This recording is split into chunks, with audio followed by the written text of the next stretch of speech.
या बातमीचे प्रायोजक आहेत हॉटेल बडे पीर। आता मटन व चिकन बिर्याणी फक्त 60 रुपयात। आमचा पत्ता लक्ष्मी मार्केट विजापूर वेस्ट आणि दुसरी शाखा मुस्लिम बादशाहपेठ सोलापूर।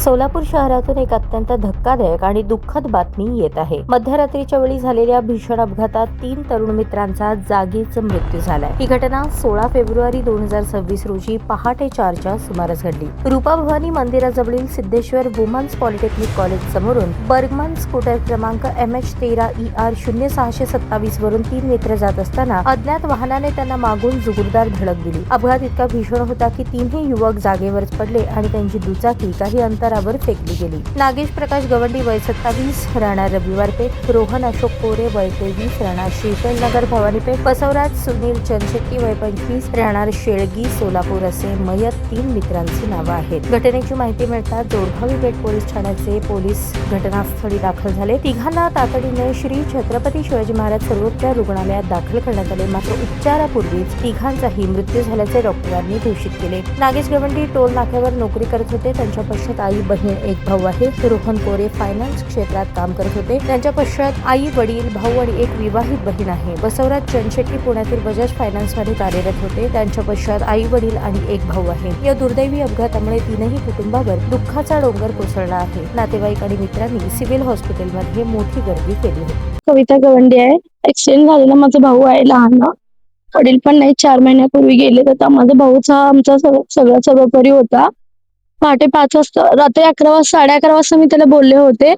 मग 5 वाजता दुधाळ हवालदारचा कॉल आला की असं गाडी तुमच्या नंबरवर आहे, ती गाडीचा ऍक्सिडेंट झाले, तुम्ही या म्हणून। तिथे गेला असता माझा भाऊ मोठा गेला। तिकडे गेल्यानंतर डेथ बॉडी एकावर एक पडला असं म्हणते। आम्हाला संशय आहे की जरी पडला असेल तर गाडी डेथ बॉडी जी एकावर एक का पडेल, साईडला पडली पाहिजे ना, म्हणजे गाडीला पण काहीतरी लागलं असलं पाहिजे जर ऍक्सिडेंट झाला असेल। आम्ही डेथ बॉडी घेण्यापूर्वी आम्हाला एकतर ऍक्सिडेंट झाला असेल तर ऍक्सिडेंट कोणी केला व का केला ते तर दिसलं पाहिजे, किंवा नेमकं काय कारण आहे ते समजल्याशिवाय आम्ही डेथ बॉडीतून घेऊन जात नाही। माझ्या भावाचं नाव नागेश गवंडी, 2 त्याचे फ्रेंड, एक रोहन भाई आणि एक प्रज्वल भैया। 7-7:30 वाजेपर्यंत तर भाऊ माझ्यासोबतच होता। 7:30 वाजता मला ते वीरतपासवीर मंदिर जवळ सोडून तो गेला। तिथून गेला, मग त्याला फोन केले होते मी रात्री 10 वाजता एकदा फोन केले, 11:30 वाजता एकदा फोन केले। मी फ्रेंडकडे चाललो शेळगीला, तिथून येतो म्हणून सांगितलं होतं मला। नातेपुतेला टोल नाक्यावर सुपरवायझर होतो। 3 जण होता मी, मोठा भाऊ सेंटिंग करतो इथे, 2 नंबर भाऊ तो गेला।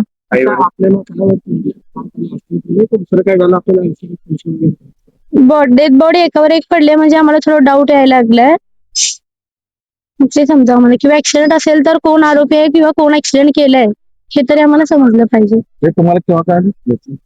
पहाटे 5 वाजता फोन आला, 4:59 फोन आला दुधाळ हवालदार। ताज्या बातम्या पाहण्यासाठी प्राईम महाराष्ट्र न्यूज चॅनलला सबस्क्राईब करा।